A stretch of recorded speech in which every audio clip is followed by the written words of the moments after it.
Pinterest inspired এই টি কাপগুলো আমার বাকেট লিস্টে ছিল অনেক দিন ধরে। ভাবলাম কেন নাই এটারই আজকে একটা মেকওভার করা যাক।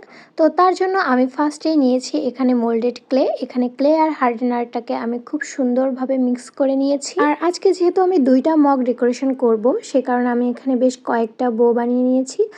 4টা মতো বো আমি এখানে রেডি করে নিয়েছিলাম। এখন আমি চলে যাব মগ ডেকোরেশনের অন্য পার্টের কাছে। তো আমি আরেকটু ক্লে নিয়ে এখানে একটা বাটারফ্লাই রেডি করার ট্রাই করতেছিলাম, কারণ আমি মগের উপরে হাতলের পোর্শনে একটু কালারফুল বাটারফ্লাই দিতে চাচ্ছিলাম, যাতে এটা দেখতে আরেকটু বেশি সুন্দর দেখায়। তো ক্লে দিয়ে আমি খুব সুন্দরভাবে একটা কিউট বাটারফ্লাই রেডি করে নিয়েছি। এখন এগুলোকে আমি রেখে দিব শুকানোর জন্য। সম্পূর্ণভাবে শুকিয়ে যাওয়ার পর আমি এগুলোকে কালার করে নিচ্ছি। আর ফার্স্টে আমি বোটাকে কালার করে নিব।